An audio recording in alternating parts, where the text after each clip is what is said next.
राधे राधे दोस्तों। आज की जो घटना हम आपको बताने जा रहे हैं वो बरसाना में घटी एक सत्य घटना है, जिसे सुनकर शायद आप भी अपने आंसू रोक ना पाए। दोस्तों, बरसाना में एक धनवान सेठ रहता था। सेठ जी के पास सब कुछ था। सेठ जी के 3 बेटे और 3 बहुएं थी, बस उनकी कोई पुत्री नहीं थी और यही दुख उनके मन में हमेशा बना रहता था। एक दिन एक संत सेठ जी के घर पर आए तो सेठ जी ने अपने दुख का कारण संत को बताया। सेठ जी ने कहा कि मेरे पास सब कुछ है मगर एक बेटी नहीं है। संत कहता है कि जीवन में जिस चीज का अभाव हो उसकी जगह भगवान का भाव स्थापित कर लेना चाहिए। तुम इतनी पवित्र जगह पर जन्मे हो जहाँ स्वयं राधिका रानी ने जन्म लिया, फिर क्यों तुम इतना उदास हो? तो राधा रानी कोई अपनी बेटी मान लो। उस सेठ ने राधा रानी को सच्चे भाव से अपनी बेटी मान लिया। हर रोज हर समय वो श्री राधा रानी की फोटो को निहारते रहते और उससे बातें करते रहते। भोजन तभी करते जब राधा रानी को भोग लग जाता। अब उन्हें पुत्री ना होने का दुख पहले जैसा महसूस नहीं होता था। कुछ समय के बाद एक दिन सेठ जी ने भोग लगाया, राधा रानी से बातें की, प्रसाद खाया और अपनी दुकान पर चले गए। उसके बाद घर में एक चूड़ी बेचने वाली आई जिसे मणिहारन कहा जाता है। सेठ जी की तीनों बहुओं ने एक एक करके अपने हाथ को मणिहारन की तरफ बढ़ाया और सबने सुंदर चूड़ियां पहन ली। वो चूड़ी बेचने वाली वहां से जाने ही वाली थी, तभी एक और हाथ उसकी तरफ बढ़ा। चूड़ी वाली ने उसे भी चूड़ियां पहना दी, ये सोचकर कि शायद सेठ जी के घर कोई मेहमान आई होगी। खैर, चूड़ी वाली ने अपने पैसे लेने के लिए सेठ जी की दुकान पर पहुंचने का निर्णय किया, चारों स्त्रियों को चूड़ियां पहनाकर। और सेठ जी से उसने ठीक 4 स्त्रियों को चूड़ियां पहनाने के रुपए मांगे। सेठ जी कहते हैं कि चूड़ियों का दाम बढ़ गया है क्या? चूड़ी वाली कहती है, नहीं सेठ जी, 3 स्त्रियों के बजाय आज 4 स्त्रियों को चूड़ी पहना कर आ रही हूँ। सेठ जी कहते हैं कि अरे, लेकिन मेरे घर में तो सिर्फ मेरी 3 बहुएं ही तो है।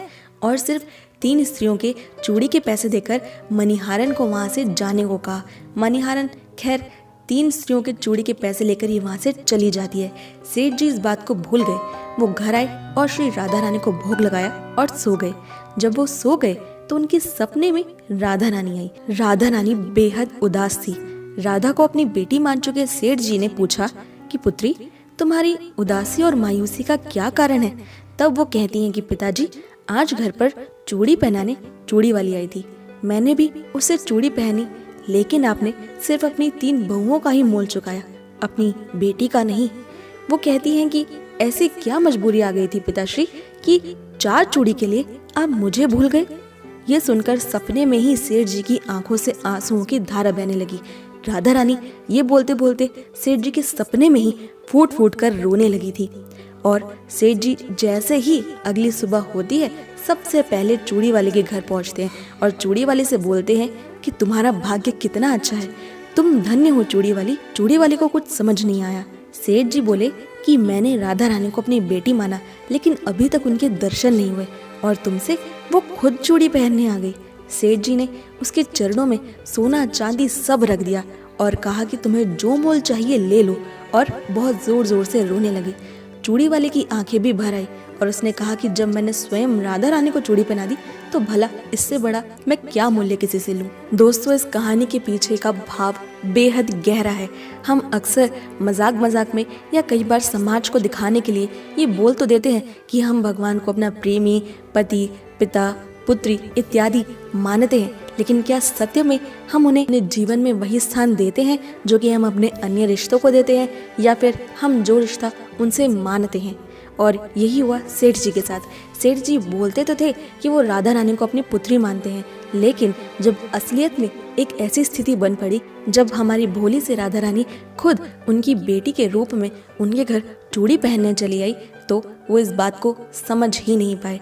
ऐसा ही हमारे साथ भी होता है। हम भगवान के साथ अपने रिश्ते को स्वीकार तो कर लेते हैं, लेकिन हम फिर भी यही सोचते हैं कि वो केवल भगवान है, वो मंदिरों में रहते हैं और ये रिश्ता असलियत का नहीं माना हुआ है। जो भी हम भगवान को मानते हैं, जिस भी भगवान की हम जिस भी भाव से पूजा करते हैं, उन्हें उसी भाव में अपने जीवन में स्थान देना चाहिए, उतना ही महत्व देना चाहिए जितना हम अपने जीवन के अन्य रिश्तों को देते हैं। यही सच्चा प्रेम है। और ये खुद राधा रानी ने सेठ की बेटी बनकर साबित किया। दोस्तों मुझे इंस्टाग्राम पर फॉलो करना बिल्कुल ना भूलें। मेरी इंस्टाग्राम आईडी है @krishna_my_soul_khushbu।